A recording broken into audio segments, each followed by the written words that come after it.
ఆ విధంగా కామాక్షిదేవి దివ్యమైనటువంటి కాంచీ క్షేత్రంలో ఏకాంబర స్థానంలో ఆమె దివ్యమైన తపస్సును చేసి ఆ పరమేశ్వరుని వివాహం చేసుకున్నటువంటి విషయాన్ని మనం జ్ఞాపకం ఉంచుకోవాలి. ఆత్మీయులారా,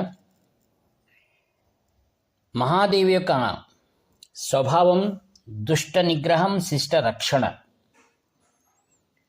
తదనంతరం అనేకమైన యుగములు గడిచిన తర్వాత భండాసురుడు అనేటువంటి ఒక రాక్షసుని అనేకమైన బాధలు పెడుతుండగా దేవతలందరూ కూడా ఆ పరమేశ్వరునికి ప్రార్థించారు.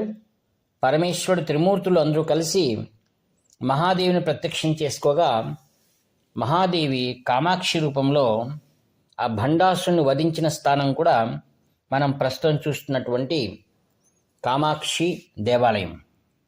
అక్కడ విజయస్తంభము మరియు ధ్వజస్తంభం అని రెండు ఉంటాయి. ఆ విజయస్తంభంలో అమ్మవారు ఆ భండాసురుణ్ణి పాతిపెట్టి తదనంతరం ఆమె పరమ పవిత్రమైనటువంటి ఆ యొక్క బిలంలో ఆమె వెళ్ళిందనమాట. అందుకే ఎక్కడ చూస్తామో బిలస్థానాన్ని మనం కామాక్షిదేవి యొక్క మందిరం ఉన్నట్టు వెనకటి భాగంలో ఉన్నటువంటి పుష్కరిణి ఉంది కదా, ఆ పుష్కరిణి దగ్గర రెండు భూతములు ఉంటాయి. అక్కడ విగ్రహాలు మనకు కనిపిస్తాయి. ఒకటి స్త్రీ మరియు ఒకటి పురుష రూపంలో. ఆ విధంగా దాని దిగువ భాగంలో ఈ బిలస్థానం అని ఉంది. తర్వాత దేవతలందరూ కూడా చిలకల రూపంలో తమ తలదాచుకున్నటువంటి వారందరూ కూడా అమ్మవారిని వచ్చి ప్రార్థించారు. అమ్మ, నీ దివ్య స్వరూపాన్ని చూడాలనుకున్నప్పుడు అమ్మవారు ఏదైతే గాయత్రి మంటపము అనగా గర్భాలయం మనం ఏదైతే చూస్తున్నామో అక్కడ అమ్మవారు వారందరికీ దివ్య దర్శనాన్ని ఇచ్చింది. ఈ విధంగా కామాక్షిదేవి దుష్ట నిగ్రహం చేసినటువంటి గొప్ప క్షేత్రం ఆ యొక్క కాంచీపురం. తదనంతరం దివ్యమైన వారందరూ కూడా అక్కడ తపస్సులు చేశారు. అందులో ముఖ్యంగా బ్రహ్మ అక్కడ తపస్సు చేశారు. వరదరాజస్వామి ఆయనకు మహాయజ్ఞంలో ఆవిర్భవించినటువంటి సిద్ధాంతం కూడా మనం చూస్తున్నాం. ఆరుగురు శంకర భగవత్పాదాచార్యుల వారు ఏ విధంగా షణ్మతాలను స్థాపించారో అవన్నీ కూడా ఈ యొక్క కాంచీపురంలో చూడవచ్చు. మరియు కామాక్షి దేవాలయంలో కూడా మనం ఆ దేవతలందరినీ కూడా చూడవచ్చు. మరియు చిత్రగుప్తుడు కూడా ఇక్కడ తపస్సు చేశారు. ఈ విధంగా అనేక మంది దేవతల యొక్క పవిత్ర క్షేత్రంగా విరాజమానమై ఉన్నటువంటిదే కాంచీపురం. కాంచీపురంలో శివకాంచి, విష్ణు కాంచి అని నాడు పిలువబడేటువంటివి. అనగా విష్ణువుకే ప్రత్యేకంగా అక్కడ ఒక నగరము, శివుడికి ప్రత్యేకంగా ఒక నగరం, ఈ విధంగా ఉండేటివి. తదనంతరం ఆ యొక్క పరమేశ్వరుడే విగ్రహాన్ని మహావిష్ణు ప్రతిష్ఠ చేశాడు. ఏది కచ్చపేశ్వర దేవాలయం. ఈ కాంచీపురంలో అష్టదిక్పాలకులు కూడా తపస్సు చేశారు. అందుకే ఎవరైతే శాపాన్ పొందినటువంటి వారు ఎవరైతే ఉన్నారో వారందరూ కూడా ఈ యొక్క పరమ పవిత్రమైన కాంచీ క్షేత్రానికి వచ్చి దివ్యమైన తపస్సులు చేసి ఆయా దేవతల యొక్క అనుగ్రహాన్ని పొందిన దృష్టాంతాలు కోకొల్లలుగా మనకు వినిపిస్తున్నాయి.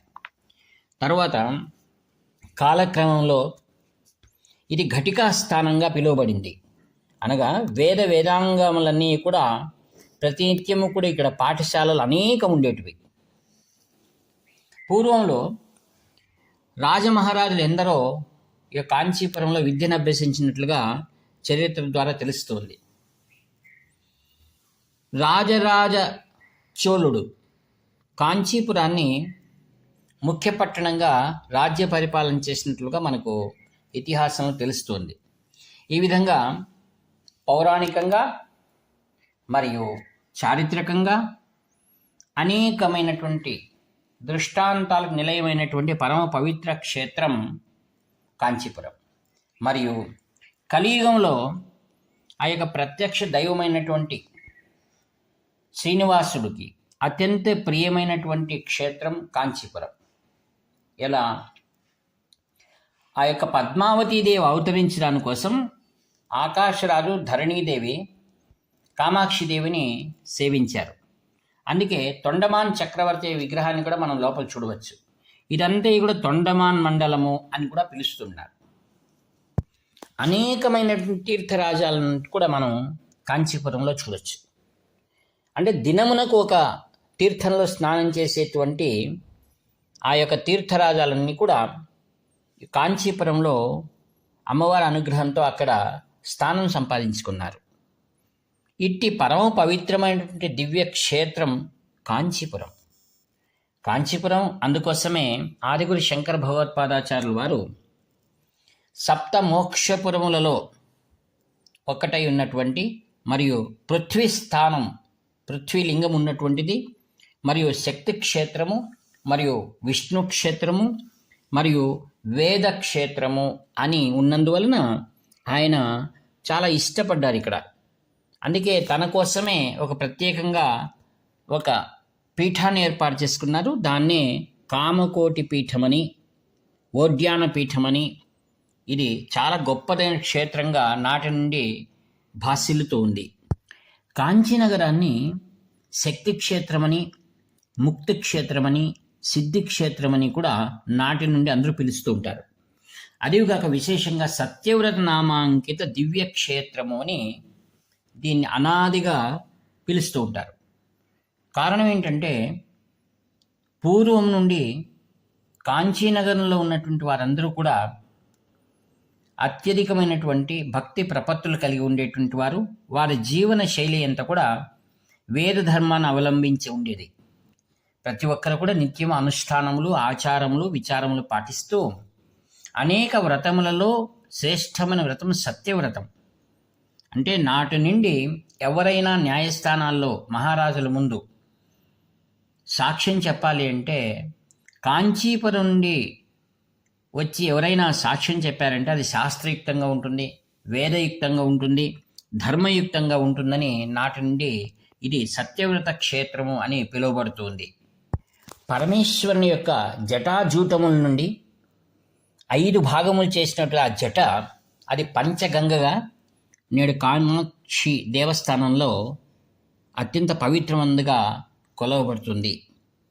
ఆత్మీయులారా, అనేకమైన సిద్ధ పురుషులు, మహాపురుషులు, శాక్త సంప్రదాయం సంబంధించిన వారు, వైష్ణవ సంప్రదాయం చెందినవారు, శైవ సాంప్రదాయం చెందినవారు ఎవరైనా సరే అనాది నుండి నేటి వరకు కూడా తప్పక కాంచీ నగరాన్ని దర్శించి కామాక్షి సన్నిధానంలో వారు అనేకమైన వరములను పొంది సిద్ధి పొందినటువంటి తారకణాలు కోకొలలుగా మనకు కనిపిస్తున్నాయి. మూకం కరోతి వాచాలం పంగుం లంఘయతే గిరిం యత్కృపా తమహం వందే పరమానంద మాధవం అన్నట్లుగా మూక ఆచార్యులని పిలువబడేటువంటి ఆ యొక్క గొప్ప కాంచి కామకోటి పీఠానికి ఆచార్యుడై విరాజిల్లినటువంటి వారు మొదట మూకివారు.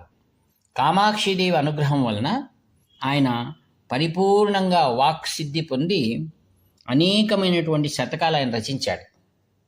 ఇప్పటికి కూడా ఎందరికో ప్రత్యక్ష దైవముగా కామాక్షిదేవి దర్శనమిస్తూ ఉంది. శాక్త సాంప్రదాయాల్లో అత్యంత ప్రధానమైనటువంటి స్తోత్రం శ్రీ లలితా సహస్రనామం. శ్రీ లలితా సహస్రనామం కాంచీపురంలోనే హయగ్రీవుల వారు అగస్త్యులకి శ్రవణం చేయించాలన్నటువంటిది అనేకమైన పురాణ గ్రంథాల్లో మనకు కనిపిస్తుంది. ఆత్మీయులారా, పంచ జ్యోతిర్లింగాలు ఏమైతే చెప్తున్నారో పృథ్వీ, అప్పు, అగ్ని, వాయు, ఆకాశ లింగాలు అవన్నీ కూడా కాంచీపురానికి చాలా దగ్గరలో ఉన్నాయి.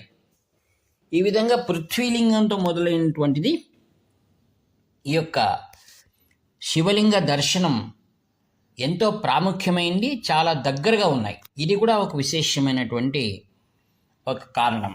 విదేహ ముక్తి పొందవలనేటువంటి సంకల్పం ఉన్నటువంటి ఆదిగురు శంకర భగవత్పాదాచార్యుల వారు తదనంతరం ఆ సర్వజ్ఞ పీఠానికి ఉత్తరాధికారిగా శ్రీ సురేశ్వరాచార్యుల వారు నియమించారు. ఇలా కొన్ని రోజులు అక్కడ ఉండి ప్రతినిత్యము కూడా మహా త్రిపుర సుందర సమేసి చంద్రమౌళేశ్వర పూజా కైంకర్యములను, కామాక్షిదేవి దివ్య దర్శనాలు, వైష్ణవ క్షేత్రమైనటువంటి వరదరాజస్వామిని, ఏకాంబరేశ్వర స్వామిని, దేవాలయాన్నింటినీ కూడా కుంభాభిషేకాలు నెరవేర్చారు. తదనంతరం ఇలా కాలం గడుస్తూ ఉండగా తిరువన్వేలు నుండి ఒక శ్రేష్టమైనటువంటి ఒక వ్యక్తి వచ్చాడు. వారు స్వాముల వారితో, మేము మీతో అద్వైత విషయమై చర్చించాలని ఉన్నామన్నారు. వారిద్దరికి కూడా కొద్ది రోజుల పాటు చక్కనైనటువంటి వాద వివాదాలు జరిగాయి. అప్పుడు శ్రీ శంకర్లు ఇతనిలో ఉన్నటువంటి గొప్ప జ్ఞానము మరియు నిష్ఠ వీటిని గమనించి వారికి శ్రీ సురేశ్వరాచార్యుల ద్వారా సన్యాసి దీక్ష ఇప్పించారు. వారికి సర్వజ్ఞాత్మర్ అని యోగనామాన్ని కూడా ఇచ్చారు. అంటే నాడు ప్రథమంలోనే 2,500 సంవత్సరాల పూర్వం, అనగా కాంచీ దివ్య క్షేత్రంలో ఆరుగురు శంకర భగవత్పాదాచార్యుల వారు విదేహముక్తి పొందే సమయంలో 3 ఆచార్యులు ఉన్నారన్నమాట. మొదటిది ఆరుగురు శంకర భగవత్పాదాచార్యుల వారు, శ్రీ సురేశ్వరాచార్యుల వారు, తరువాత వారినంతరం సర్వజ్ఞాత్మ ఆచార్యులు. నాడు చూచినటువంటి ఆ సౌభాగ్యం 3 పీఠాధిపతులు కాంచి కామకోటి పీఠంలో ప్రారంభమైనటువంటి పీఠం నాటి నుండి అవిచ్ఛిన్న పరంపర నేటి వరకు కొనసాగుతుంది. వారిని 3 నాడు చూసిన వారందరూ భాగ్యవంతులే. అలానే 100 సంవత్సరాల కాలంలో నడయాడు దైవం కాంచి కామకోటి పీఠాధిపతి శ్రీ శ్రీ శ్రీ చంద్రశేఖరేంద్ర సరస్వతి మహాస్వాముల వారు, తదంతే వాసివారు శ్రీ శ్రీ శ్రీ జయేంద్ర సరస్వతి మహాస్వాముల వారు, తదంతే వాసివరులు శ్రీ శ్రీ శ్రీ శంకర విజయేంద్ర సరస్వతి మహాస్వాముల వారు 3 కూడా కాంచి కామకోటి పీఠంలో దర్శించుకున్న మనం కూడా ఎంతో భాగ్యవంతులు. వీరు 3 కూడా శ్రీ శంకర భగవత్పాదాచార్యుల వారు ఏ యొక్క ఉద్దేశ్యంకై అవతరించారో సదుద్దేశాన్ని పరిపూర్ణంగా ఆచరించి ఎంతో వైభవంగా కాంచి కామకోటి పీఠం ముందుకు జరుగుతుంది. శ్రీ శంకర విజయేంద్ర సరస్వతి మహాస్వాముల వారు వైశాఖ మాసం అక్షయ తృతీయ రోజు తమ ఉత్తరాధికారిగా శ్రీ సత్యచంద్రశేఖరేంద్ర సరస్వతి మహాస్వాముల వారిని ఉత్తరాధికారిగా నియమించారు. ఈ విధంగా కాంచి కామకోటి పీఠం కామాక్షీదేవి యొక్క అనుగ్రహంతో పరిపూర్ణంగా తన భక్తులందరినీ అనుగ్రహిస్తూ ముందుకు వెళుతుంది. ఆ విధంగా ఆచార్యులు తాము కామాక్షీదేవి సన్నిధానానికి వెళ్ళి అమ్మ దర్శనాన్ని చేసుకున్నారు.